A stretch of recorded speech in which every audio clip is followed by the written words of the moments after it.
crews and all that. Yeah. John Lynch told me that you've got like a big football field in your backyard Yeah. that helped you get ready. Can you just talk about your setup and what you needed to do from a conditioning perspective? One, I had to not drink on the cruise. Two, I had to occupy the gym every day in the cruise. When I got home, I have a 50-yard football field I built years ago, and I immediately hit up my boxing coach, Don, and I hit up Javier Arenas, who's first-round draft pick a while ago for the Chiefs, I believe, and he played for Alabama. And he's in great shape. He lives in the Tampa area. He trains kids. And I hit up Javier. Javier came, and we worked out. And he ran routes against me. I had a cover, and we did DB drills, and he ran more routes. And he would come for 2 hours, and my boxing coach would take me for an hour or two. Then Javier would come back out. So it was a week or two of just a lot of workouts, really blitzing my legs, and then flying out to San Fran and trying out for the team and making that tryout and playing a game a few days later. Okay, so the cruise was when they first called you, and then they signed you about 2 weeks later. Is that, or well, I'm just on the timeline right now. Yeah. So when they called me on the cruise, they wanted me to come show up immediately. I said, give me 2 weeks. Like, I'm on a cruise. I'm not leaving a cruise I need 1 week. Yeah. And then I need a week when I get off this cruise to get back on land and feel what the land feels like. Get rid of the sea legs. So they gave me roughly maybe 10 days to 2 weeks, and it was nothing but just an insane workout schedule to get myself in this position. So I have to ask you about the stretch run of the NFC title game, because I knew you'd played nickel and corner and all that, but all of a sudden you're thrust into that position. I hadn't seen you play that with the Niners. Absolute crunch time. Yeah. And I guess there was some kind of coverage disguise that you guys ran on that fourth down play where you had a big assignment. What exactly was your assignment, and how difficult was it to execute given that you hadn't been asked to play that position yet in the game? Well, one, I want to give credit to the coaching staff. They kind of started repping me at nickel a week or two prior. So although I was playing safety or starting safety, they said, hey, we might need you to come in at nickel at some point. And I'm like, well, this is my third position I've learned in 6 weeks, free safety, strong safety, and now you want me to learn a nickel while I'm playing safety. So they challenged me to learn that and study it.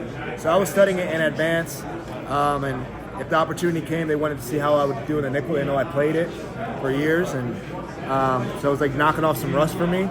And then, disguise, being physical, those are just the name of my game. So we had a two-match defense, we call it, where it's a cover two, but we're making it look like man-to-man. So I'm lined up on St. Brown. I'm pressed on Amon-Ra St. Brown, just to make it sell it man-to-man. And before I dropped out into my zone, my cover two curl drop, I wanted to get some hands on him. So I did a quick jam on him, just really sell the man-to-man. It kind of knocked him off balance through the timing of the route off, and I was happy I did it. I think he was a target on the play, and didn't allow him to run through our defense freely. And that's something that I don't believe in. I think it's something we're going to incorporate more of, hitting guys as they run through our defense so they can't just run through so cleanly.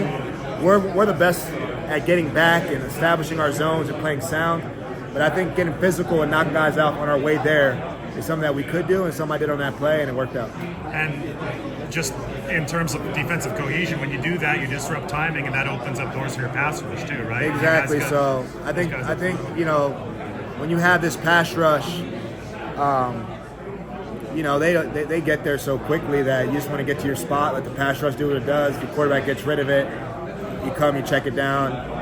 Greenlaw knocks the guy out the game. That's just how we play. But I think hitting the receivers and whatnot, that gives the pass rush an extra second. And Detroit did a great job against us. Great scheme, protected really well. Jared Goff had a really good game, but I think we got to knock off the timing, especially going forward against Kansas City.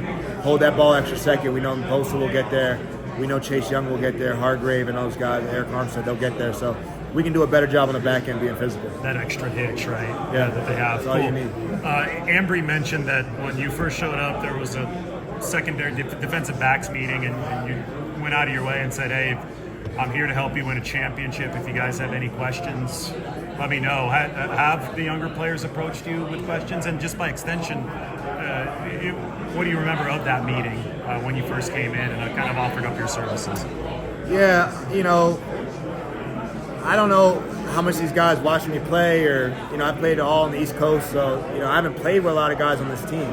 Yeah. So I wanted to come in, and first, when you're joining a team as good as the Niners, you're joining a team in general, the first thing you do is you tell them you're part of the team. And I said, hey, I'm here to be a part of the team, but I'm here also to help you guys win a championship.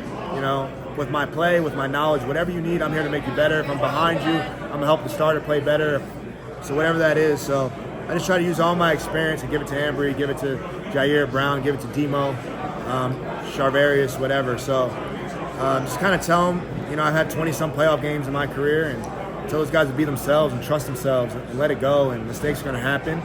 And I think that allowed them, you know, I showed vulnerabilities of, you know, games where I felt like I was playing safe, playing scared, didn't want to lose the game. That happens at DB when you get beat. You don't want to be the reason why you lose the game. Twitter can point out a finger so quick. And I think, I know it's cliche, but I said I've been in that situation. There's games where I didn't want to lose the game. I was scared to death to lose the game. But then I didn't like how I looked myself in the mirror after. And there's going to be moments of adversity in this playoffs. There's going to be moments we're behind. We got to believe in ourselves. And we've had a lot of games like that so far. I think our belief stayed steady, and we've came out on top. Awesome, man. Is it fun